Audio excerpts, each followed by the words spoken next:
Aku dekati ayah dari wanita selingkuhan suamiku demi bongkar rahasia besarnya.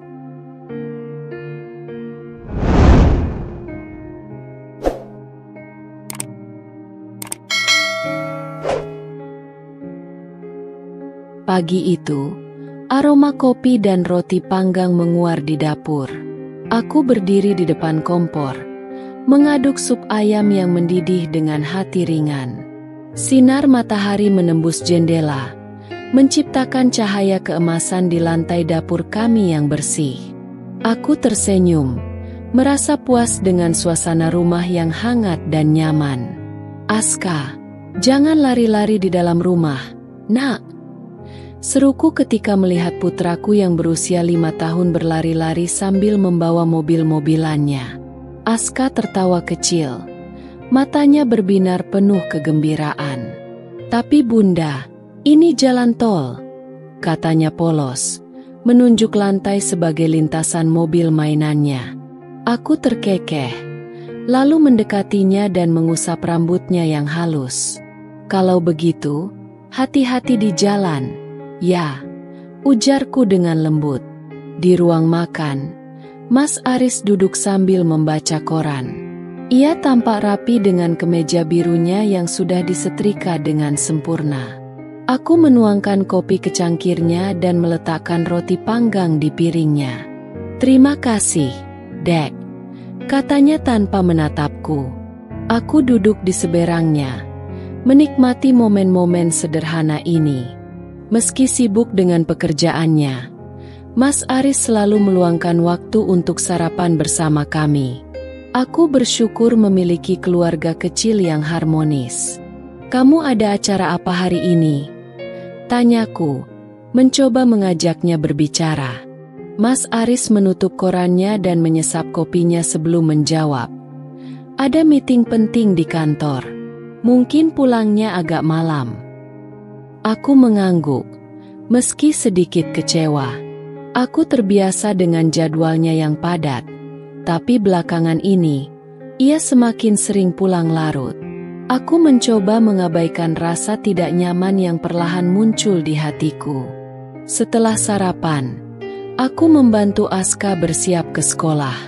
Aku memakaikan seragam kecilnya, merapikan rambutnya yang sedikit berantakan, dan mengingatkannya untuk selalu bersikap baik di kelas. "Jangan nakal ya, Nak. Dengarkan ibu guru." Aska mengangguk semangat. "Aska anak baik, Bunda." Aku tersenyum, lalu mengecup keningnya sebelum mengantar Mas Aris dan Aska ke depan pintu. Mas Aris menggendong Aska dan membawanya ke dalam mobil. Sebelum berangkat, ia melirik ke arahku. "Jangan capek-capek, ya," katanya singkat sebelum masuk ke mobil. Aku melambaikan tangan saat mereka pergi, lalu kembali ke dalam rumah, menatap ruang makan yang baru saja kami gunakan.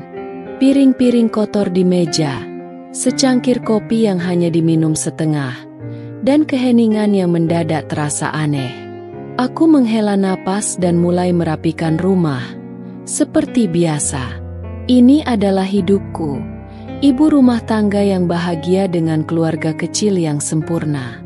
Atau setidaknya, itulah yang selama ini aku percaya. Malam semakin larut.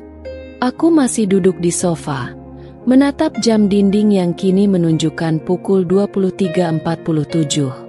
Aku menghela napas, merapatkan cardigan yang kupakai, meskipun bukan udara yang membuatku kedinginan, melainkan perasaan sepi yang semakin menusuk.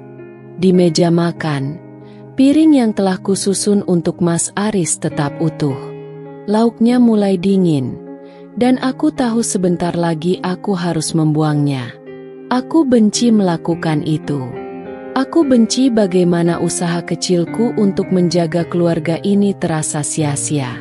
Televisi masih menyala, menampilkan sinetron yang entah sejak kapan berubah dari acara yang sebelumnya kutonton. Aku tidak benar-benar memperhatikannya. Semua dialog terasa kosong di telingaku, tertelan oleh suara detak jam yang semakin keras. Aku menatap ponsel di tanganku. Tidak ada pesan baru. Jari-jariku ragu-ragu sebelum akhirnya mengetik pesan. "Mas, sudah di jalan pulang." Pesanku terkirim. Aku menatap layar, berharap tanda centang biru segera muncul. Tapi menit demi menit berlalu, dan tidak ada balasan. Aku mengembuskan napas pelan, mencoba meyakinkan diriku bahwa mungkin Mas Aris memang sibuk. Aku mencoba berpikir positif, mungkin rapatnya molor, atau ada sesuatu yang mendadak di kantor. Tapi ini bukan pertama kalinya. Dulu, aku selalu percaya bahwa Mas Aris adalah suami yang penuh perhatian.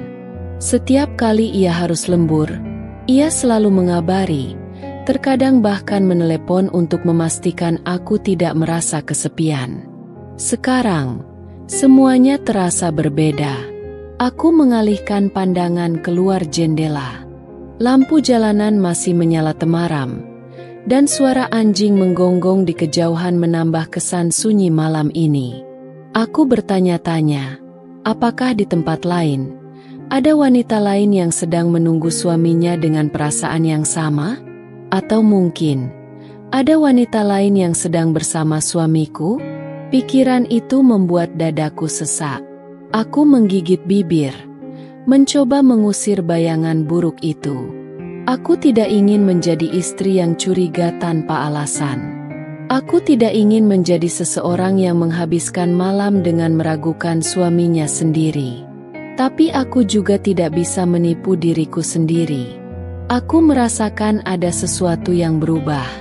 Ada sesuatu yang berbeda dalam cara Mas Aris berbicara padaku, dalam cara ia menghindari tatapanku, dalam keheningan yang semakin lama semakin mengisi rumah ini. Aku menoleh ke arah kamar Aska. Pintu kamarnya sedikit terbuka, dan aku bisa melihat sosok kecilnya yang terlelap di ranjang. Napasnya teratur, wajahnya tenang. Aku tersenyum tipis. Setidaknya, aku masih memiliki Aska. Aku berdiri, merapikan piring di meja makan, lalu membuang makanan yang tak tersentuh ke tempat sampah. Aku mencuci tangan, menatap bayanganku sendiri di kaca dapur. Mata yang biasanya berbinar kini terlihat lelah. Senyum yang dulu sering muncul kini terasa dipaksakan. Aku kembali ke ruang tamu dan duduk lagi di sofa, membiarkan suara televisi yang samar-samar menjadi satu-satunya teman. Aku ingin tidur, tapi aku tidak bisa memejamkan mata sebelum mendengar suara mobil Mas Aris di depan rumah. Aku menunggu, dan menunggu, hingga akhirnya, tepat pukul 00.30, suara mesin mobil terdengar dari luar. Aku buru-buru bangkit, berjalan menuju pintu. Begitu aku membukanya, Mas Aris baru saja turun dari mobil. Ia berjalan santai, jasnya ia sandarkan di lengan, dasinya sedikit longgar. Ia tampak lelah, tapi bukan lelah karena bekerja. Ia berhenti sejenak ketika melihatku berdiri di ambang pintu. "Kamu belum tidur?" tanyanya. Nada suaranya terdengar datar. Aku menelan ludah, berusaha tersenyum. "Aku nunggu Mas." Ia tidak langsung menjawab, hanya melepas sepatu, lalu berjalan melewatiku masuk ke dalam rumah.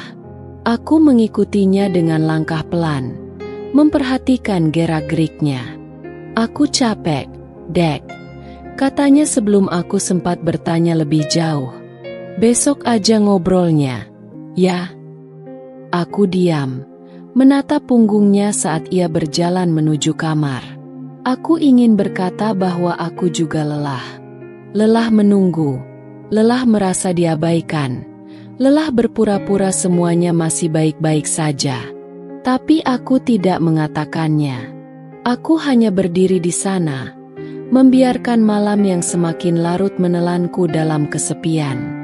Pagi itu, matahari bersinar lembut melalui celah tirai kamar. Aku membuka mata dengan perasaan berat. Semalaman aku tidak tidur nyenyak. Pikiranku dipenuhi berbagai pertanyaan yang tidak berani kuutarakan. Di sampingku, tempat tidur Mas Aris sudah kosong. Aku menghela napas, berusaha menenangkan diri sebelum bangkit dari tempat tidur. Aku berjalan ke kamar mandi dan menyalakan keran, mencuci wajahku dengan air dingin, berharap itu bisa menghapus kegelisahan yang terus menghantuiku.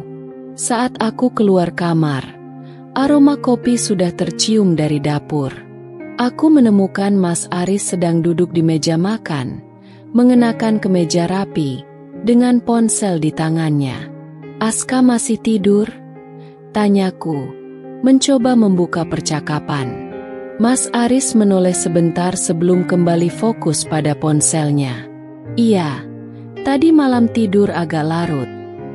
Aku mengangguk, meskipun aku tahu itu bukan karena Aska yang sulit tidur. Aku duduk di seberangnya, menatapnya yang tampak sibuk dengan layar. Aku menggigit bibir, ragu-ragu sebelum akhirnya memberanikan diri untuk bertanya. "Mas?" Aku menyesap teh hangat di cangkirku, mencari kata-kata yang tepat. "Akhir-akhir ini Mas sering pulang larut. Apa semuanya baik-baik saja di kantor?" Mas Aris tidak langsung menjawab. Ia menghela napas pelan, lalu akhirnya meletakkan ponselnya. "Iya, banyak kerjaan, Dek. Proyek baru ini cukup menyita waktu." Aku mengangguk, meskipun jawaban itu terasa terlalu umum. "Aku cuma khawatir Mas jadi sering capek, pulang malam terus. Aku takut Mas sakit." Ia tersenyum tipis, tapi senyumnya tidak lagi hangat seperti dulu. "Aku baik-baik aja. Kamu gak perlu khawatir." Aku ingin percaya, sungguh, tapi perasaanku berkata lain. Dulu, ketika Mas Aris bicara, aku bisa merasakan ketulusan di suaranya. Tapi sekarang, ada jarak yang tidak kasat mata di antara kami. Seperti ada sesuatu yang ia sembunyikan, sesuatu yang tidak ingin ia katakan padaku. Aku meremas ujung bajuku, ingin bertanya lebih jauh, ingin tahu apakah ada sesuatu yang berubah dalam pernikahan kami. Tapi sebelum aku sempat berkata apa-apa, suara langkah kecil terdengar. "Bunda." Aska berlari kecil ke arahku, masih dengan piyama bergambarkan karakter kartun favoritnya. Aku langsung tersenyum dan mengangkatnya ke pangkuan. "Sayang, kamu tidur nyenyak?" tanyaku, mengusap rambutnya yang masih sedikit berantakan. Aska mengangguk dengan semangat. "Iya, aku mimpi naik roket, Bunda ah." Aku tertawa kecil, mencium pipinya. "Wah, Aska jadi astronot, ya?" Mas Aris tersenyum melihat Aska, tapi tetap tanpa banyak bicara. Ia kembali menyesap kopinya, lalu mengecek jam tangannya. "Aku harus berangkat sekarang," katanya, bangkit dari kursi. "Aska nggak dicium dulu?" tanyaku, mencoba mencari kehangatan yang dulu selalu ada dalam keluarga kami. Mas Aris menatap Aska sejenak, lalu tersenyum dan mencium keningnya. "Hati-hati di sekolah, ya, Nak." Aska tertawa kecil. "Iya, Ayah." Aku menunggu, berharap Mas Aris juga akan menatapku, akan mencium keningku seperti dulu sebelum ia berangkat kerja. Tapi itu tidak terjadi. Ia hanya mengambil jasnya, lalu berjalan menuju pintu. "Aku pergi dulu, Dek." Aku mengangguk pelan.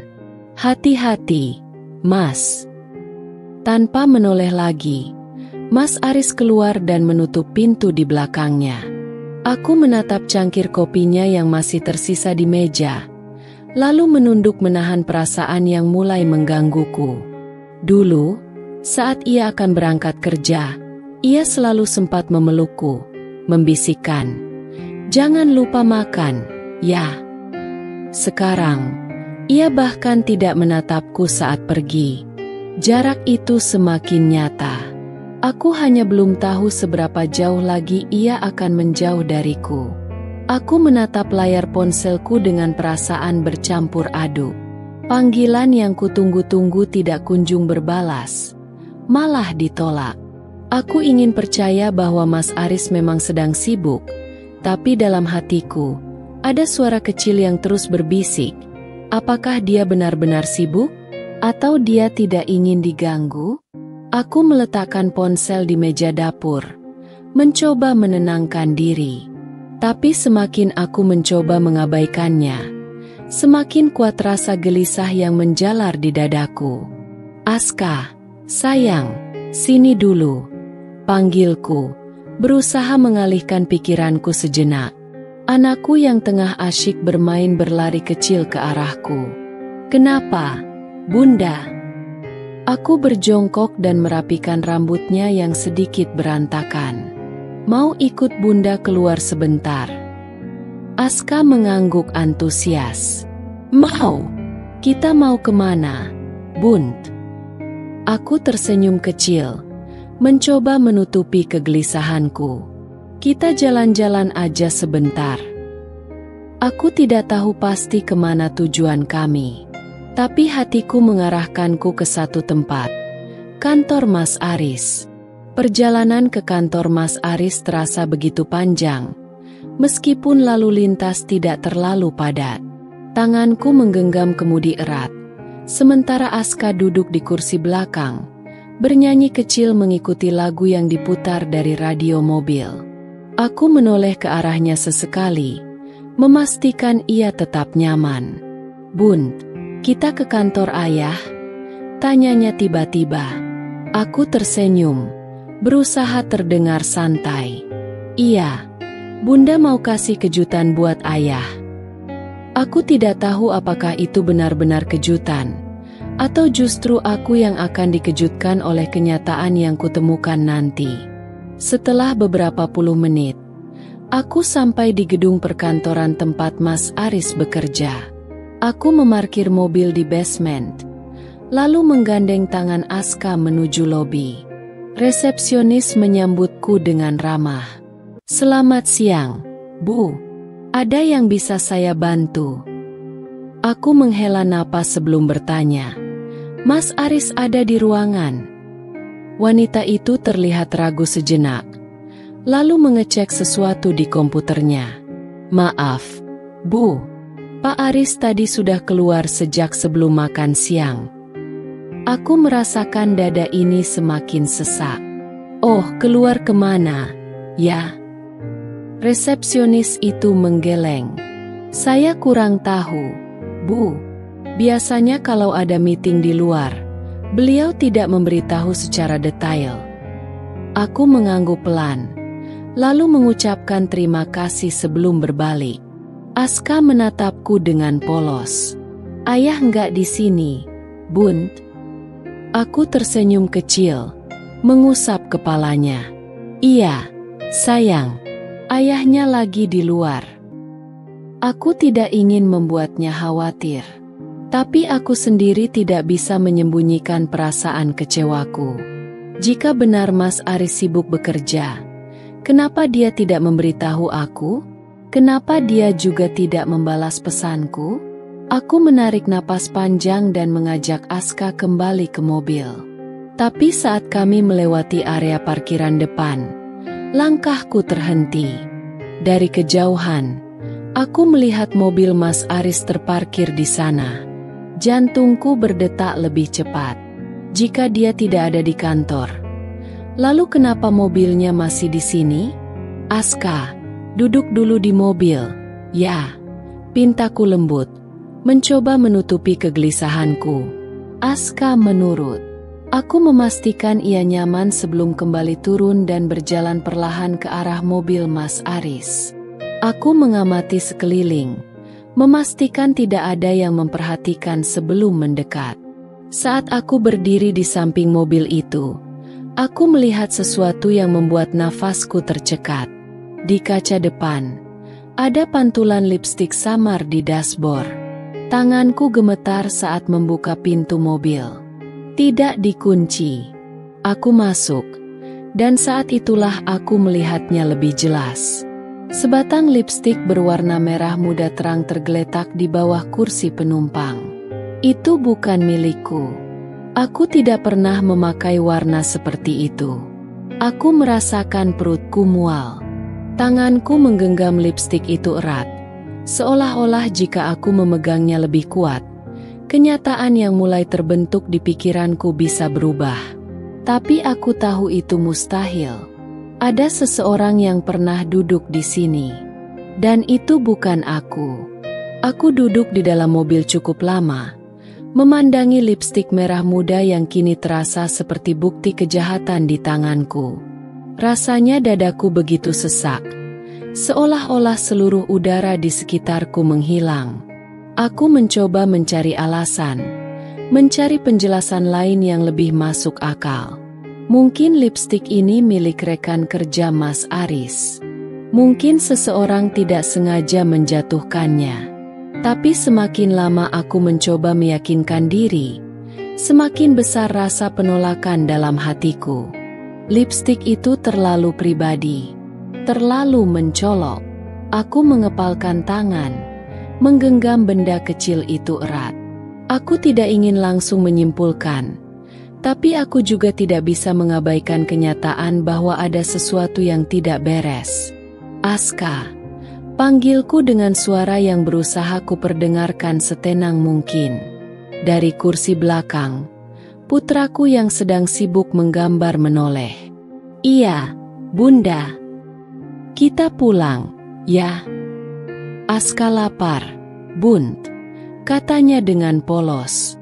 Aku tersenyum kecil, meskipun hatiku masih berantakan. Oke, kita cari makan dulu, ya. Aku tidak ingin membawa energi buruk ini ke hadapan anakku. Aku harus tetap tenang. Sore itu, setelah mengantar Aska pulang dan memastikan dia sudah makan, aku duduk di ruang tamu, menatap lipstik yang kini tergeletak di atas meja. Aku ingin menelepon Mas Aris dan menanyakannya secara langsung, tapi aku tahu itu tidak akan memberikan jawaban yang kuinginkan. Jika memang ada sesuatu yang ia sembunyikan, ia pasti tidak akan mengaku begitu saja. Aku menarik napas panjang, mencoba berpikir jernih. Aku perlu mencari tahu lebih jauh sebelum membuat konfrontasi. Tiba-tiba, aku teringat sesuatu. Aku segera meraih ponsel dan membuka aplikasi lokasi yang biasa Mas Aris gunakan untuk berbagi lokasi denganku. Sejak awal pernikahan, kami memang saling membagikan lokasi sebagai bentuk keterbukaan. Tapi ketika aku membuka aplikasi itu, aku hanya melihat pesan. Lokasi tidak dapat diakses. Hatiku berdegup kencang. Mas Aris telah mematikan fitur berbagi lokasi denganku. Tangan yang memegang ponselku mulai gemetar. Ini bukan sekadar kebetulan. Tidak ada alasan baginya untuk tiba-tiba mematikan fitur ini kecuali jika ia memang ingin menyembunyikan sesuatu. Aku menelan ludah, lalu mencoba sesuatu yang lain. Aku membuka riwayat panggilannya. Masih kosong. Seperti biasa, ia selalu menghapus riwayat panggilan di ponselnya. Dulu aku tidak pernah curiga, menganggap itu sebagai kebiasaannya agar ponsel tetap rapi. Tapi sekarang aku menyadari bahwa ini mungkin adalah caranya menutupi sesuatu dariku. Aku membuka aplikasi pesan, berharap bisa menemukan sesuatu di sana. Tapi seperti yang kuduga, tidak ada yang mencurigakan. Semua pesan terlihat wajar, bahkan terlalu wajar. Aku menghela napas panjang, lalu tiba-tiba terpikir satu hal lagi. Aku membuka laptopku dan masuk ke akun email Mas Aris. Ia pernah menyimpan kata sandinya di browser laptop ini, sesuatu yang mungkin ia lupakan. Tangan ini sedikit gemetar saat aku mengetikkan alamat emailnya. Begitu aku berhasil masuk, Aku segera membuka folder terkirim. Dan di sanalah aku melihatnya. Sebuah email dengan subjek, "Aku rindu kamu." Jantungku terasa mencelos. Dengan tangan gemetar, aku membuka email itu.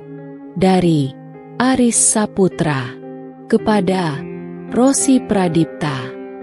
Rosi, aku nggak tahu kenapa aku selalu ingin ketemu kamu lagi.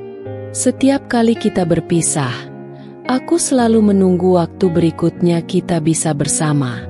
Aku nggak bisa lama-lama menulis ini. Tapi aku hanya ingin kamu tahu. Aku rindu. Aku merasa seolah-olah tubuhku terhempas begitu saja. Aku menatap layar laptop dengan napas tertahan. Nama itu, Rosi Pradipta, kini terasa begitu akrab meskipun baru pertama kali ku dengar. Wajahnya terlihat jelas dalam foto profilnya. Wanita muda dengan rambut panjang bergelombang dan senyum yang tampak penuh percaya diri. Ada sesuatu dalam tatapannya yang tajam. Seolah-olah ia tahu betul apa yang ia inginkan dan bagaimana cara mendapatkannya. Jantungku berdebar tak karuan. Siapa dia sebenarnya? Aku menggulir lebih jauh, mencari informasi tentangnya. Dari akun media sosialnya, aku menemukan bahwa ia bekerja di sebuah perusahaan besar sebagai manajer pemasaran. Wajahnya muncul dalam beberapa foto acara perusahaan.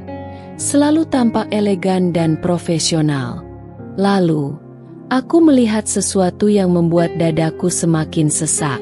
Sebuah foto yang diunggahnya 2 minggu lalu. Ia sedang duduk di sebuah restoran mewah, dengan tangan memegang segelas anggur merah. Aku mungkin tidak akan merasa aneh jika bukan karena latar belakang restoran itu terasa familiar. Aku membandingkan foto itu dengan foto-foto yang pernah diambil Mas Aris saat acara kantor. Dan ternyata benar. Itu adalah restoran favorit Mas Aris, tempat ia sering mengatakan ada pertemuan bisnis. Tiba-tiba, semua kepingan yang selama ini berserakan di pikiranku mulai menyatu. Lipstik di mobil, perubahan sikap Mas Aris, panggilan telepon yang ia tolak, pesan yang ia kirimkan kepada perempuan ini. Aku menutup laptop perlahan, mencoba menenangkan detak jantungku yang begitu keras. Aku ingin mengonfrontasi Mas Aris sekarang juga. Aku ingin mendengar penjelasannya. Tapi aku tahu, jika aku hanya mendatanginya tanpa bukti lebih kuat, ia bisa saja mengelak. Aku harus lebih pintar dari ini. Aku menyalakan ponsel dan menghubungi Riri. "Halo, Ri." Suaraku bergetar sedikit. "Rin, ada apa?" Aku menarik napas dalam. "Aku butuh bantuanmu." Malam itu, aku duduk di dalam mobil, diparkir tidak jauh dari kantor Mas Aris. Riri ada di sampingku, memperhatikanku dengan cemas. "Rin, kamu yakin mau melakukan ini?" tanyanya, suaranya penuh kekhawatiran. Aku mengangguk. Aku harus tahu yang sebenarnya. "Ri, aku tidak bisa lagi hanya menebak-nebak." Riri menggigit bibirnya, lalu menghela napas. "Baiklah, jadi, rencananya apa?" Aku membuka aplikasi di ponselku dan mengetik pesan untuk Mas Aris. "Mas, aku di dekat kantor. Aku ingin bicara sebentar." Pesan terkirim. Aku menunggu dengan jantung berdebar. Beberapa menit berlalu, tapi tidak ada balasan. Aku menggigit bibir, lalu mencoba meneleponnya. Nada sambung berbunyi beberapa kali sebelum akhirnya tersambung. "Halo?" Suara Mas Aris terdengar di seberang sana. "Mas, aku ada di dekat kantor. Aku ingin ketemu sebentar," ucapku dengan suara setenang mungkin. Ada jeda di ujung sana, sebelum akhirnya ia menjawab. "Aku masih ada meeting, Rin. Kita bicara di rumah saja nanti." Aku merasakan dadaku semakin sesak. Meeting di mana? Tanyaku, mencoba terdengar santai. Di luar kantor, ada urusan klien, jawabnya cepat. Aku menatap gedung di depanku, yang masih terang dengan lampu-lampu di dalamnya. Aku tahu ia sedang berbohong. Aku menarik napas dalam. Baik, Mas. Aku tunggu di rumah. Aku menutup telepon, lalu menoleh ke Riri. Dia bohong, kataku lirih. Aku menoleh ke Riri, yang sejak tadi hanya mengamatiku dengan tatapan penuh pengertian. Ia tahu aku sedang menahan amarah, mencoba menjaga ketenangan, tapi juga tahu bahwa hatiku sedang kacau. Kita nggak akan pulang begitu saja, kan?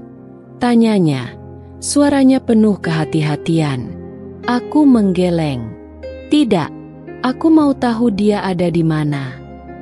Riri menatapku sejenak sebelum mengangguk. Baik, kita mulai dari mana? Aku berpikir sejenak, lalu kembali membuka akun media sosial Rosi Pradipta. Jika benar dugaanku, wanita itu pasti sedang bersama Mas Aris. Aku menelusuri unggahannya, mencari sesuatu yang bisa membantuku. Lalu aku menemukannya. Sebuah instastory yang baru diunggah 10 menit lalu. Tanganku langsung gemetar saat melihatnya. Foto segelas wine merah di atas meja marmer, dengan keterangan singkat. Finally, a perfect night. Aku mengenali meja itu. Aku mengenali latar belakangnya. Itu bukan tempat asing. Restoran mewah yang sama. Restoran yang selama ini dikatakan Mas Aris sebagai tempat meetingnya. Aku merasakan darahku berdesir panas. Kali ini, aku punya cukup bukti. Apa dia barusan posting sesuatu? Tanya Riri, yang ikut melihat layar ponselku. Aku mengangguk. Mataku masih terpaku pada gambar itu. Dia ada di restoran itu. Dan aku yakin Mas Aris juga ada di sana. Riri menatapku lekat-lekat. Rin, kamu yakin mau ke sana? Aku mengalihkan pandangan kepadanya. Aku harus melihatnya dengan mataku sendiri. Riri menghela napas, lalu meraih tasnya. Baik, aku ikut. Aku menginjak pedal gas, membawa mobil menuju tempat yang akan mengubah segalanya. Setengah jam kemudian, kami sampai di depan restoran mewah itu. Lampu-lampu berkelip indah, menerangi bangunan dengan suasana yang begitu eksklusif. Di dalam, aku bisa melihat orang-orang berpakaian formal, menikmati makan malam mereka dengan tenang. Jantungku berdetak kencang. Aku menguatkan diri sebelum keluar dari mobil. Riri mengikutiku, berjalan di sampingku dengan penuh kewaspadaan. Kami masuk ke dalam restoran, disambut oleh seorang pelayan. Selamat malam, Ibu. Ada reservasi atas nama siapa? Tanyanya dengan sopan. Aku tersenyum tipis. Saya mencari suami saya. Dia sudah lebih dulu di sini. Pelayan itu tampak ragu sejenak. Atas nama siapa, Bu? Aris Saputra. Jawabku cepat. Pelayan itu mengecek daftar reservasi di tablet yang dipegangnya. Lalu, ia mengangguk. Oh, Pak Aris. Silakan ikut saya, Bu. Aku dan Riri saling berpandangan. Aku bisa merasakan tanganku mulai gemetar. Kami berjalan mengikuti pelayan itu, melewati beberapa meja berisi tamu yang sedang menikmati hidangan. Hingga akhirnya, aku melihatnya, dan aku merasa seluruh dunia berhenti seketika. Mas Aris duduk di sana, di sebuah meja sudut dengan pencahayaan lembut. Di depannya, seorang wanita dengan rambut panjang bergelombang, mengenakan gaun hitam elegan. Rosi Pradipta. Ia sedang tertawa, menyesap anggurnya dengan santai. Dan Mas Aris, ia menatapnya dengan cara yang sudah lama tidak ia lakukan kepadaku. Dadaku terasa sesak. Aku ingin berteriak, ingin menghancurkan semua yang ada di depanku, tapi kakiku justru terasa berat. Di sebelahku, Riri menggenggam tanganku, memberikan kekuatan. Aku menarik napas dalam. Aku tidak akan mundur. Aku berjalan mendekat. Dan saat itulah Mas Aris menoleh. Begitu matanya bertemu denganku, aku melihat keterkejutan dalam tatapannya. Wah, kayaknya kita punya tamu tak diundang. Suara Rosi terdengar. Nada suaranya santai, seolah-olah ia menikmati situasi ini. Mas Aris langsung berdiri, wajahnya pucat pasi. Rin, aku bisa jelaskan. Aku menatapnya tajam. Jelaskan? Apa yang mau dijelaskan, Mas? Suara yang keluar dari mulutku begitu tenang, tapi penuh ketegasan.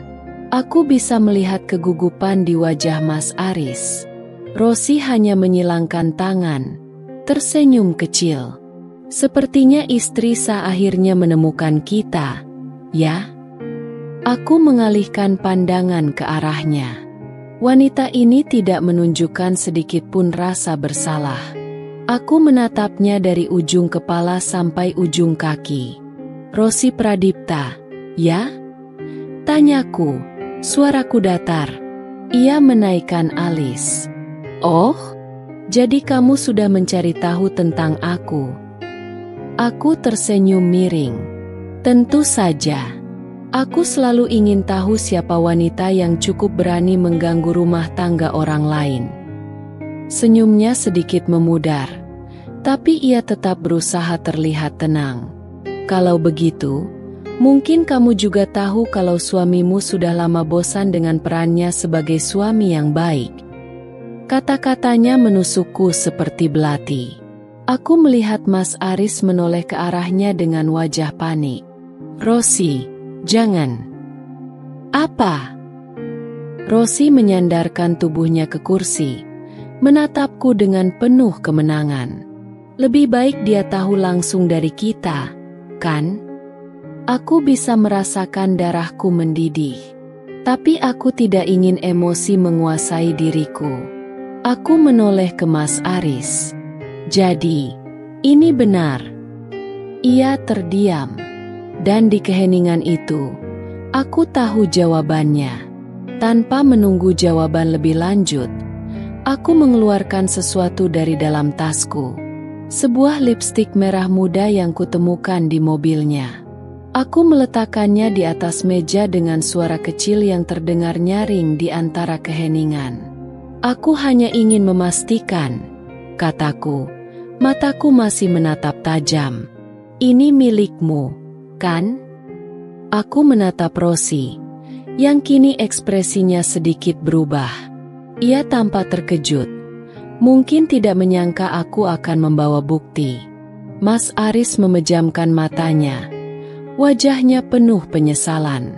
Tapi itu tidak lagi berarti apa-apa bagiku. Aku menarik napas dalam, lalu berbalik. Aku sudah mendapatkan jawaban yang kubutuhkan. Dan aku tidak akan pernah membiarkan diriku dipermainkan lagi. Aku berjalan keluar dari restoran dengan langkah cepat. Dada ini terasa penuh sesak. Seakan-akan ada sesuatu yang membakar dari dalam. Napasku tersengal, bukan karena kelelahan, tapi karena menahan gejolak emosi yang hampir meledak. Rin, suara Mas Aris memanggilku dari belakang. Aku mendengar derap langkahnya mendekat, tapi aku tidak memperlambat langkahku. Rina, tolong dengarkan aku dulu. Tangan hangatnya menarik lenganku, membuatku terhenti. Aku menoleh dengan tatapan yang sudah tidak bisa lagi menyembunyikan luka dan kemarahan. Untuk apa, Mas? Supaya aku bisa mendengar lebih banyak kebohongan lagi. Suaraku bergetar, tapi tetap tajam. Mas Aris menghela napas panjang. Matanya menunjukkan rasa bersalah yang mendalam. Aku tidak ingin kamu tahu dengan cara seperti ini. Aku tertawa sinis. Oh, jadi Mas lebih memilih aku terus dibodohi? Dia terdiam. Tidak ada jawaban. Hanya wajah tertunduk dan bibir yang terkatup rapat. Aku menepis tangannya dari lenganku. Aku sudah cukup, Mas. Aku sudah melihat dengan mata kepalaku sendiri. Aku tidak butuh lagi penjelasan atau alasan. Di belakangku, Riri berdiri dengan wajah marah. Mas Aris, kalau masih punya sedikit harga diri, lebih baik jangan membuat keadaan makin buruk. Rina sudah cukup menderita. Aku menarik napas dalam-dalam, mencoba menenangkan diri. Lalu, aku menatap wajah yang dulu begitu kucintai itu untuk terakhir kalinya malam ini. Mas Aris, suaraku lebih tenang, tapi tetap penuh ketegasan. Mulai hari ini, aku bukan lagi istri yang bisa Mas permainkan. Aku berbalik dan melangkah menuju mobil, meninggalkannya berdiri di trotoar, diam tanpa kata. Perjalanan pulang terasa panjang dan sunyi. Riri tidak banyak bicara, hanya sesekali menatapku dengan tatapan khawatir. Aku bersyukur ia tidak memaksaku untuk berbicara. Begitu sampai di rumah, aku masuk dan langsung menuju kamar. Rasanya begitu aneh. Rumah ini dulu terasa begitu hangat, penuh kebahagiaan. Tapi sekarang, rumah ini hanya menjadi saksi dari perasaan yang hancur. Aku duduk di tepi tempat tidur, memandangi cermin di depanku. Siapa wanita yang kulihat di sana? Wajahnya pucat, matanya sembab, dan sorot matanya kosong. Aku menutup mata, mencoba mengatur napas.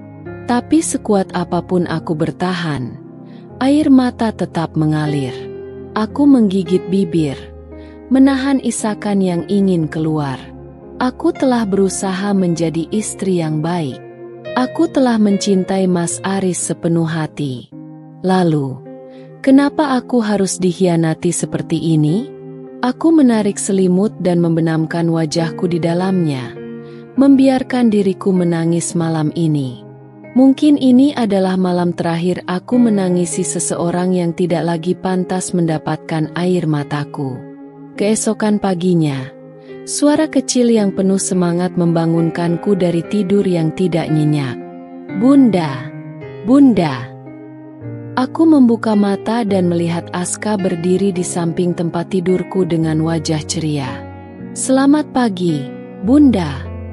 Serunya sambil naik ke tempat tidur dan memelukku erat. Aku tersenyum, meski hatiku masih terasa perih. Aku mengusap rambutnya yang lembut.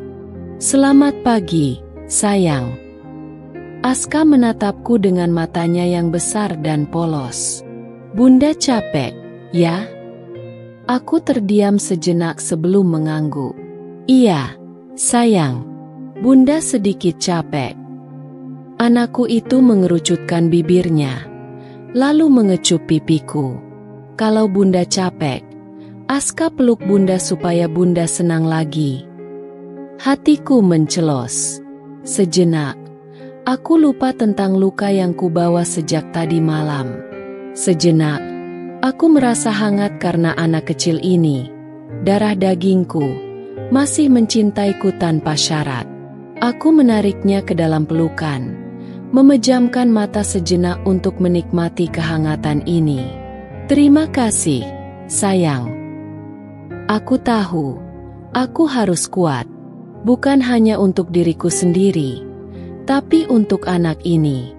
Dan aku berjanji, aku tidak akan membiarkan siapapun menghancurkan dunia kecil yang kumiliki bersamanya. Malam semakin larut, tapi pikiranku tak kunjung tenang. Aku duduk di ruang kerja kecil di rumah.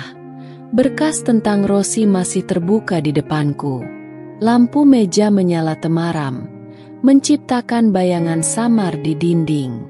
Aku membaca ulang dokumen itu, mencoba memahami lebih jauh tentang wanita yang telah merusak rumah tanggaku. Rosi Pradipta. Nama itu kini bukan hanya sekadar seseorang yang menjadi orang ketiga dalam pernikahanku. Kini, ia adalah teka-teki yang harus kupecahkan.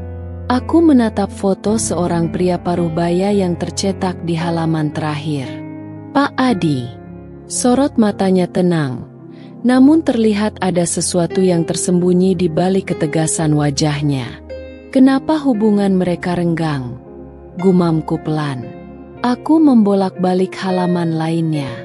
Tidak banyak informasi yang bisa kudapat tentang hubungan Rosi dan ayahnya. Yang jelas, Pak Adi adalah pria yang cukup berpengaruh di dunia bisnis properti. Dia memiliki beberapa perusahaan besar yang namanya sering muncul di berita ekonomi. Namun, tidak ada satupun yang menyebutkan tentang anaknya, Rosi. Mengapa seorang pengusaha besar seperti dia tidak membanggakan putrinya? Aku bersandar di kursi, mengusap wajah dengan tangan. Mungkin aku harus bertemu langsung dengan Pak Adi untuk mencari tahu. Tapi bagaimana caranya? Aku bukan siapa-siapa baginya. Tiba-tiba, ponselku bergetar. Sebuah pesan masuk dari Riri. Aku punya sesuatu untukmu. Besok ketemu di kafe biasa. Hatiku berdebar. Riri pasti menemukan sesuatu yang lebih dari yang sudah ia berikan. Aku menutup berkas itu dan mengambil napas dalam. Jika aku ingin mendapatkan jawaban, aku harus siap menghadapi kebenaran, seberapapun menyakitkannya. Malam itu, untuk pertama kalinya sejak pengkhianatan ini terungkap, aku tidak lagi menangis. Aku mulai merencanakan langkahku. Keesokan harinya, aku tiba di kafe lebih awal dari waktu yang disepakati dengan Riri. Tanganku memegang cangkir kopi yang masih mengepul. Namun pikiranku melayang ke berbagai kemungkinan. Tak lama kemudian, Riri muncul dengan wajah serius. Ia duduk di depanku dan meletakkan amplop coklat di atas meja. "Apa ini?" tanyaku, merasa gugup. Riri menatapku lekat-lekat. "Informasi yang mungkin bisa membantumu. Tapi sebelum kamu membukanya, aku harus bilang satu hal." Aku menunggu. Hatiku berdebar. Pak Adi bukan sekadar pengusaha properti biasa, Rin. Dia dikenal sebagai pria yang punya banyak koneksi di dunia bisnis. Dia keras, tapi juga dikenal sebagai pria yang sangat menghargai kejujuran dan loyalitas. Aku mengangguk. Lalu, Riri melipat tangannya di atas meja. "Rosi, dia bukan anak yang disayanginya. Dari informasi yang kudapat, Pak Adi kecewa pada Rosi sejak dulu. Dia merasa Rosi hanya membawa masalah, bukan kebanggaan." Aku mengerutkan dahi. "Kenapa?" "Ada banyak alasan, tapi yang paling jelas, Rosi terlalu ambisius. Dia ingin mendapatkan segalanya dengan cara yang instan. Pak Adi tidak suka itu.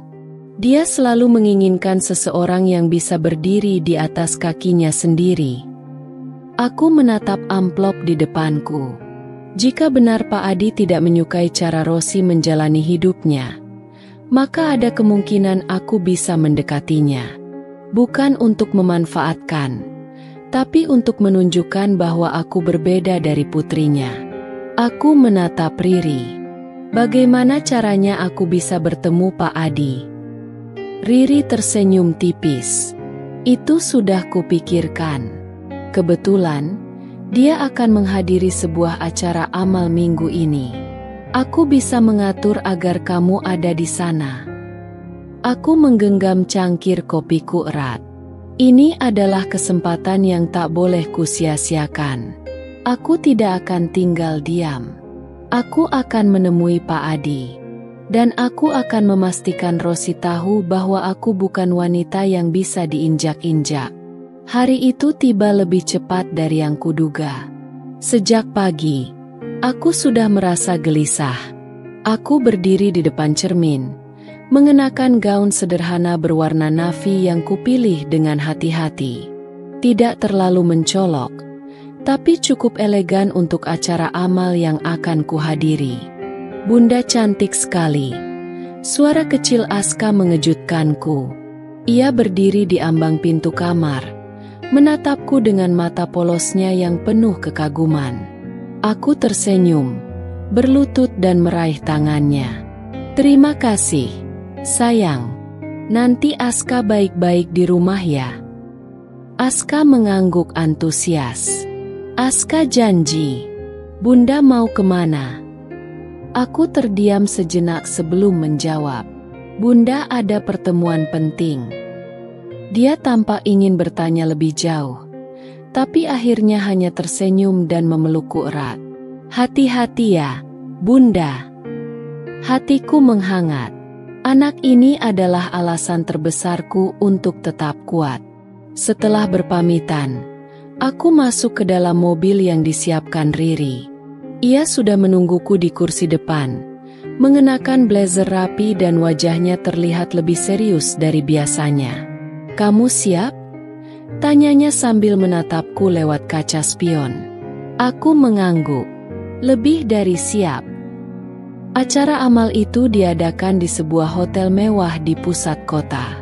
Begitu memasuki lobi, aku bisa merasakan atmosfer yang berbeda. Orang-orang berpakaian elegan, berbincang dengan suara pelan, menikmati hidangan kelas atas yang disediakan. Riri menggandeng lenganku, membisikkan sesuatu. Pak Adi sudah ada di dalam. Aku akan mengenalkanmu padanya di momen yang tepat. Aku mengangguk, mencoba mengendalikan detak jantung yang semakin cepat. Saat kami melangkah masuk ke dalam ballroom, mataku langsung tertuju pada sosok pria parubaya yang duduk di meja utama. Wajahnya tidak asing. Aku telah melihatnya di foto yang diberikan Riri. Ia duduk dengan tenang, mengenakan jas abu-abu yang terjahit rapi. Ekspresinya tenang, tapi tatapannya tajam, seolah bisa membaca isi hati siapapun yang berdiri di hadapannya. Aku menelan ludah. Ini bukan hanya pertemuan biasa. Ini adalah titik awal dari langkahku yang baru. Beberapa saat kemudian, Riri akhirnya menarikku mendekat ke arahnya. Pak Adi. Riri membuka percakapan dengan suara sopan. Ini Rina, teman baik saya. Pak Adi mengalihkan pandangannya ke arahku, menatapku dengan penuh penilaian. Aku merasakan tatapan itu seakan menembus pertahananku, tapi aku tetap berdiri tegak dan tersenyum. Senang bertemu dengan Anda, Pak Adi, ujarku, berusaha terdengar tenang. Ia mengangguk kecil, lalu mengisyaratkan agar aku duduk di kursi di sebelahnya. Jadi, Rina, apa yang membuat Anda tertarik menghadiri acara seperti ini? Aku tidak menyangka ia langsung mengajukan pertanyaan tajam.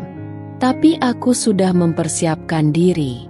Saya percaya bahwa membantu sesama adalah bagian dari tanggung jawab kita sebagai manusia. Jawabku dengan mantap. Dan saya ingin lebih banyak belajar dari orang-orang yang sudah lebih berpengalaman.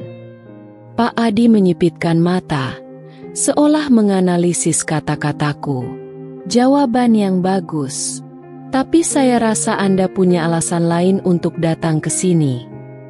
Aku tersenyum tipis. Anda benar. Saya memang punya alasan lain. Dia menaikkan alis, tampak tertarik. Dan itu adalah... Aku menarik napas dalam. Ini adalah saatnya. Aku tidak bisa berbohong. Saya ingin mengenal Anda lebih jauh, kataku dengan jujur.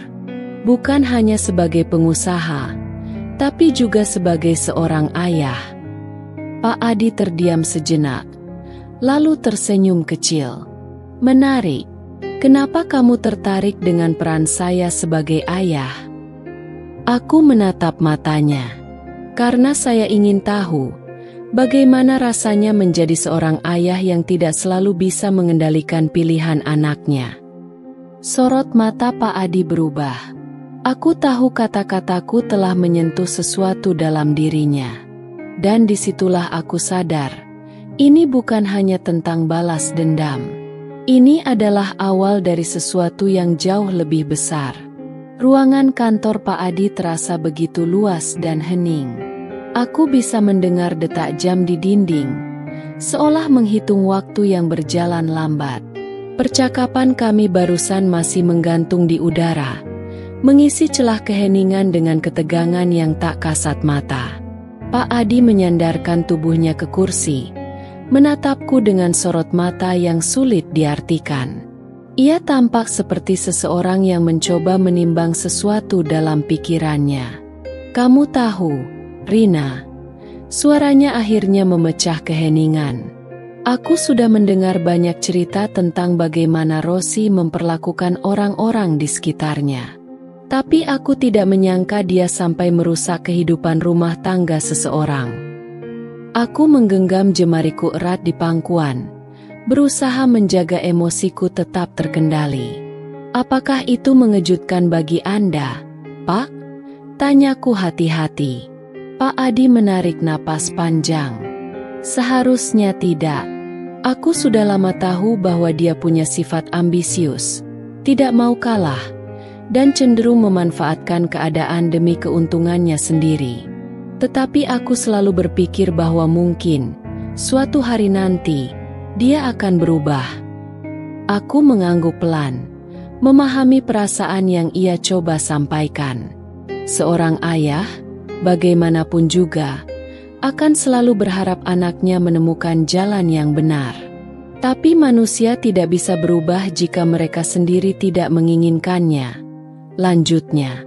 Dan aku mulai ragu apakah Rosi benar-benar ingin berubah. Aku bisa melihat bahwa Pak Adi merasa terbebani oleh kesalahan-kesalahan putrinya. Bukan sebagai seorang pebisnis, tetapi sebagai seorang ayah yang merasa gagal. Aku mengambil napas dalam sebelum berkata, "Saya juga ingin tahu, Pak, kenapa Rosi seperti itu? Apa yang membuatnya menjadi seseorang yang merasa berhak menghancurkan kehidupan orang lain demi keinginannya sendiri?" Pak Adi menatapku tajam, seolah mempertimbangkan seberapa jauh ia bisa berbagi denganku. "Kamu ingin tahu tentang Rosi?" tanyanya. Aku mengangguk. Dia bersandar ke kursi dan menatap keluar jendela, seolah melihat ke masa lalu yang jauh. "Rosi tidak pernah kekurangan apapun secara materi," katanya akhirnya. "Aku memberikan segala yang dia butuhkan. Sekolah terbaik, lingkungan terbaik, kesempatan terbaik. Tapi satu hal yang tidak bisa kuberikan padanya adalah kasih sayang ibunya." Aku terkejut dengan pengakuan itu. "Ibunya?" Pak Adi mengangguk pelan. "Dia meninggalkan kami ketika Rosi masih kecil. Meninggalkanku, meninggalkan putrinya, dan memilih kehidupan yang berbeda. Sejak saat itu, aku berusaha sebaik mungkin untuk menggantikan peran yang hilang. Tapi kenyataannya, aku tidak bisa menjadi seorang ibu untuknya. Aku merasakan ada sesuatu yang mengikat di dadaku. Seorang anak yang tumbuh tanpa kasih sayang seorang ibu, itu bisa meninggalkan luka yang dalam." "Jadi, Rosi tumbuh dengan kemarahan?" tanyaku. Pak Adi mengangguk. "Dia marah pada dunia, marah pada ibunya yang pergi, marah padaku karena tidak bisa mempertahankan keluarganya. Dan aku pikir, dalam cara yang tidak sehat, dia mencoba mengambil kendali atas hidupnya sendiri. Dia tidak ingin ada yang meninggalkannya lagi. Dia ingin memastikan bahwa dialah yang mengendalikan keadaan, bukan menjadi korban keadaan." Aku mulai memahami sesuatu. Rosi tidak hanya sekadar perempuan manipulatif. Dia juga seseorang yang terluka, yang takut kehilangan, yang merasa dunia berhutang padanya sesuatu yang tidak pernah ia dapatkan. Tapi apakah itu membenarkan apa yang telah dia lakukan padaku? Pada rumah tanggaku? Tentu tidak. Aku menegakkan punggungku, menatap Pak Adi dengan penuh tekad. Saya mengerti sekarang, tapi saya tetap tidak bisa memaafkan apa yang telah dia lakukan. Pak Adi menatapku lama sebelum akhirnya mengangguk. Saya juga tidak meminta kamu untuk memaafkannya, Rina. Saya hanya ingin kamu memahami bahwa Rosi tidak hanya sekadar perempuan yang mencuri suami orang. Dia lebih rumit dari itu. Aku terdiam. Kemudian, Pak Adi bersandar ke depan, meletakkan kedua tangannya di atas meja. Tapi ada satu hal yang bisa saya lakukan, katanya dengan nada serius. Aku menatapnya, menunggu. Saya bisa memastikan bahwa dia tidak akan pernah menginjak-injak orang lain lagi, termasuk kamu. Aku mengerutkan kening. Maksud Anda? Pak Adi tersenyum tipis. Saya masih ayahnya, dan saya masih punya kendali atas beberapa aspek dalam hidupnya. Mungkin sudah waktunya saya menunjukkan kepadanya bahwa ada konsekuensi atas perbuatannya. Aku terdiam, mencerna kata-katanya. Aku datang ke sini dengan tekad untuk menghadapi Rosi sendiri. Tapi sekarang, aku menyadari bahwa aku mungkin tidak perlu melakukannya sendirian. Aku tidak tahu apa yang akan dilakukan Pak Adi, tapi aku bisa merasakan sesuatu yang berubah. Angin mulai berembus ke arah yang berbeda. Dan untuk pertama kalinya dalam waktu yang lama, aku merasa tidak lagi menjadi korban. Aku adalah seseorang yang sedang mengambil kembali kendali atas hidupnya. Sejak pertemuan terakhir dengan Pak Adi, aku merasakan ada perubahan dalam atmosfer yang mengelilingiku. Seolah-olah roda takdir yang sebelumnya tersendat kini mulai bergerak, membawa arah yang berbeda. Aku tidak tahu pasti apa yang akan dilakukan Pak Adi terhadap Rosi. Tetapi dari cara dia berbicara, aku yakin dia tidak akan tinggal diam membiarkan putrinya terus merusak hidup orang lain. Hari ini, aku duduk di ruang tamu, menatap ponsel di tanganku. Aku masih ragu, tetapi akhirnya kuputuskan untuk menghubungi seseorang yang mungkin memiliki jawaban yang kubutuhkan. Setelah beberapa detik nada sambung, suara seorang wanita terdengar di ujung sana. Rina? Suara itu terdengar waspada. Aku menarik napas dalam. Lina, aku butuh bicara. Lina adalah seorang mantan kolega Mas Aris. Seseorang yang dulu cukup dekat denganku sebelum aku mulai mencurigai hubungan suamiku dengan Rosi. Aku tahu dia masih bekerja di perusahaan yang sama, dan jika ada seseorang yang bisa memberikan informasi, itu adalah dia. Aku tidak ingin ikut campur dalam urusan rumah tanggamu, Rina, katanya dengan nada lelah. Aku tidak meminta itu, jawabku cepat. Aku hanya ingin tahu, bagaimana hubungan Rosi dan Mas Aris di kantor. Lina terdiam sejenak sebelum akhirnya menghela napas. Sejujurnya, aku sudah lama ingin memberitahumu sesuatu, katanya pelan. Tapi aku takut akan membuatmu terluka. Dadaku mencengkam, tapi aku menahan diri untuk tetap tenang. Katakan saja, Lina. Dia terdiam sejenak sebelum akhirnya berbicara. Rosi bukan hanya selingkuhan Mas Aris, Rina. Dia juga menggunakannya untuk mencapai ambisinya di perusahaan. Aku mengerutkan kening. Apa maksudmu? Aku tidak tahu apakah Mas Aris sadar atau tidak, tapi Rosi menggunakan hubungan mereka untuk mendapatkan promosi dan proyek-proyek penting. Jelas Lina. Dia tahu bagaimana memanipulasi orang di sekitarnya, dan dia tahu bagaimana membuat Mas Aris melakukan apa yang dia inginkan. Tanganku mengepal di atas paha. Aku sudah menduga bahwa Rosi adalah wanita licik, tetapi mendengar bukti konkret seperti ini tetap membuatku muak. Jadi, dia tidak benar-benar mencintai Mas Aris? Tanyaku. Lina tertawa kecil, terdengar pahit. Cinta? Rosi tidak peduli pada siapapun selain dirinya sendiri. Rina.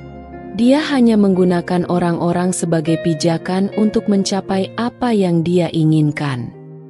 Aku menutup mata sejenak, membiarkan kenyataan itu meresap. Jadi ini bukan hanya tentang pengkhianatan. Ini lebih besar dari itu. Aku menarik napas panjang sebelum berkata, Lina, bisakah kamu membantuku? Dia ragu sejenak. Membantu bagaimana? Aku ingin tahu lebih banyak tentang Rosi. Tentang bagaimana dia bermain di perusahaan. Bagaimana dia mendapatkan semua yang dia inginkan. Lina terdiam beberapa saat, sebelum akhirnya berkata, Baiklah, aku akan mencoba mencari tahu lebih banyak. Aku tersenyum tipis. Terima kasih, Lina. Malam itu, aku duduk di tempat tidur, menatap langit-langit dengan pikiran yang penuh. Aku memikirkan Rosi, bagaimana dia mengendalikan Mas Aris seperti boneka, bagaimana dia menjadikan hubungannya sebagai alat untuk mencapai tujuannya. Dan untuk pertama kalinya, aku merasa bahwa balas dendam ini bukan hanya tentangku. Ini juga tentang mengungkap kebenaran. Aku tidak hanya ingin mendapatkan hidupku kembali. Aku ingin memastikan bahwa Rosi tidak bisa lagi menghancurkan hidup orang lain.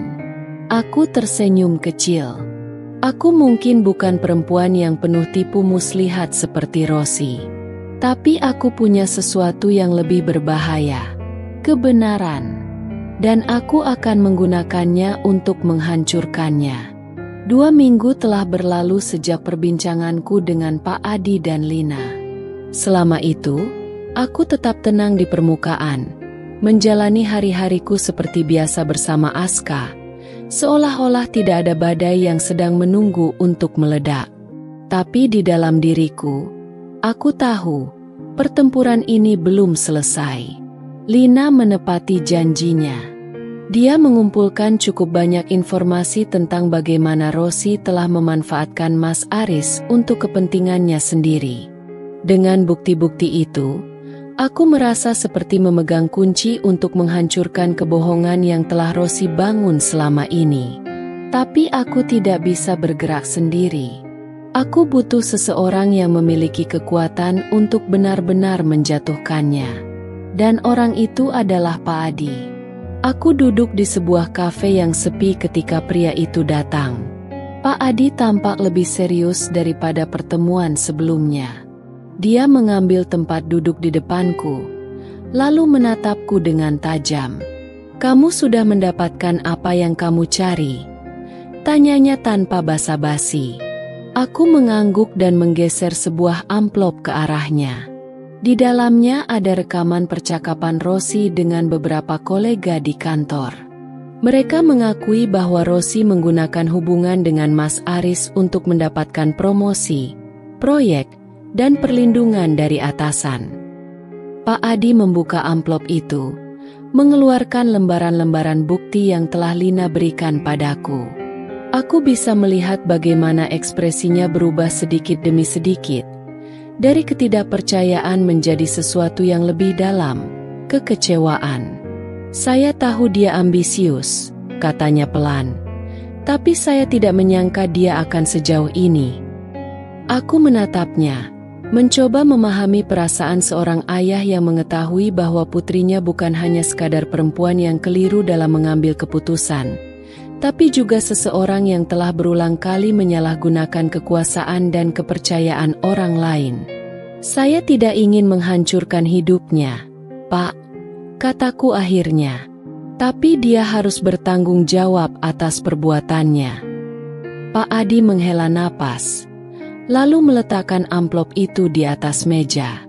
"Dan kamu ingin saya yang melakukannya? Anda satu-satunya yang bisa." Jawabku jujur. Jika saya yang mengungkap semua ini, mungkin hanya akan dianggap dendam seorang istri yang dikhianati. Tapi jika Anda yang bertindak, dampaknya akan jauh lebih besar. Pak Adi terdiam lama. Aku tahu ini bukan keputusan mudah baginya. Tidak ada ayah yang ingin menjatuhkan anaknya sendiri. Tapi aku juga tahu bahwa Pak Adi bukan pria yang akan menutup mata terhadap kebenaran. Akhirnya, dia menghela napas panjang dan menatapku dengan mata yang lebih tegas. Baiklah, Rina. Saya akan menanganinya. 2 hari kemudian, berita itu mulai menyebar. Rosi dipanggil ke Dewan Direksi perusahaan untuk mempertanggungjawabkan tindakannya. Bukti yang diberikan Pak Adi, didukung oleh kesaksian dari beberapa kolega yang akhirnya berani berbicara, membuat posisi Rosi runtuh dalam sekejap. Aku tidak tahu persis apa yang dikatakan Pak Adi kepadanya. Tapi aku bisa membayangkan betapa sakitnya bagi Rosi mengetahui bahwa ayahnya sendiri yang menjatuhkannya. Tak lama setelah itu, aku menerima pesan dari Mas Aris. Kita perlu bicara. Aku menatap pesan itu lama sebelum akhirnya membalas. Tidak ada lagi yang perlu dibicarakan, Mas. Dan dengan itu, aku mematikan ponselku, menatap Aska yang sedang bermain di ruang tamu. Untuk pertama kalinya sejak pengkhianatan itu terungkap, aku merasa bebas. Aku telah mendapatkan kembali kendali atas hidupku. Dan aku siap untuk melangkah maju, tanpa bayang-bayang siapapun. Udara pagi terasa lebih segar dari biasanya. Aku berdiri di beranda rumahku, menyesap teh hangat sambil memandangi Aska yang bermain di halaman. Anak itu tumbuh dengan cepat, semakin ceria dan penuh energi. Dia adalah alasan utamaku untuk tetap kuat selama ini. Sudah beberapa bulan berlalu sejak segalanya berakhir. Sejak aku benar-benar melepaskan Mas Aris dan semua luka yang ia tinggalkan. Kini, aku bukan lagi wanita yang terkurung dalam bayang-bayang pengkhianatan, melainkan seseorang yang telah menemukan jalannya sendiri.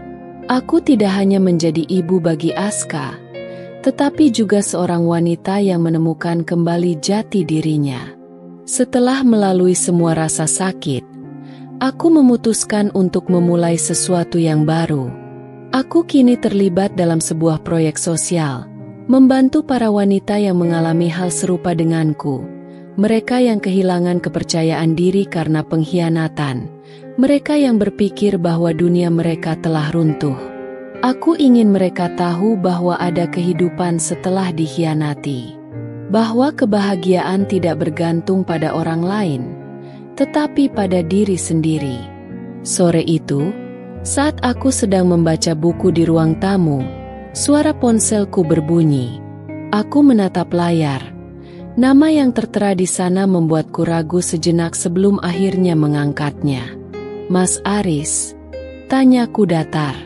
Di ujung sana, terdengar helaan napas panjang. Rina, apa kabar? Aku baik, jawabku singkat. Ada jeda beberapa detik sebelum akhirnya dia berkata, aku ingin bertemu denganmu. Aku menatap jendela, melihat langit senja yang mulai berwarna jingga.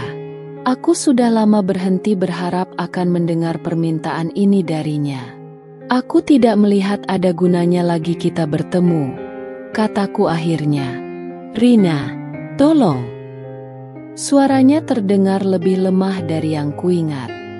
Aku hanya ingin berbicara. Aku menarik napas dalam, lalu berkata, baik, besok siang, di kafe dekat taman kota. Keesokan harinya, aku datang lebih awal ke kafe yang telah kami sepakati. Tak lama, Mas Aris muncul. Dia terlihat berbeda. Wajahnya lebih tirus. Sorot matanya tak lagi penuh percaya diri seperti dulu. Saat ia duduk di depanku, ada keheningan di antara kami sebelum akhirnya dia berkata, Aku dengar tentang proyek sosial yang kamu jalankan. Aku senang kamu bisa menemukan sesuatu yang berarti. Aku hanya tersenyum tipis. Terima kasih. Dia menatapku lama, lalu berkata, "Aku menyesal, Rina." Aku tidak terkejut mendengarnya. Aku sudah lama tahu bahwa akan ada hari di mana dia menyadari kesalahannya. Aku menghancurkan segalanya. Lanjutnya, suaranya penuh penyesalan. Keluarga kita, kebahagiaan yang dulu kita punya. Aku pikir aku bisa menemukan sesuatu yang lebih baik, tapi aku justru kehilangan segalanya. Aku menatapnya dengan tenang. Dulu, mungkin aku akan menangis mendengar ini. Dulu, mungkin aku akan berharap dia kembali. Tapi sekarang, aku hanya merasa lega. Mas tidak kehilangan segalanya, kataku lembut. Mas masih punya kesempatan untuk memperbaiki hidup Mas sendiri. Dia mengangguk pelan, lalu menundukkan kepala. Apa kamu sudah menemukan seseorang? Tanyanya ragu. Aku tersenyum. Aku menemukan diriku sendiri. Dan itu sudah lebih dari cukup. Mas Aris menatapku, lalu tersenyum kecil, meskipun matanya menyiratkan kesedihan. Aku senang mendengarnya, Rina. Kami berbicara beberapa menit lagi, lalu akhirnya berpisah. Aku tidak menoleh ke belakang saat pergi, karena aku tahu, masa lalu telah benar-benar kutinggalkan. Di rumah, aku menemukan Aska tertidur di sofa dengan sebuah buku di tangannya. Aku tersenyum, menyelimutinya dengan lembut. Saat menatap wajah polosnya, aku tahu bahwa kehidupanku sekarang adalah kehidupan yang seharusnya. Bukan lagi tentang menunggu seseorang berubah atau berharap pada hal yang tak pasti, tapi tentang menerima, melepaskan, dan melangkah maju dengan kepala tegak. Dan untuk pertama kalinya dalam waktu yang lama, aku merasa benar-benar bebas.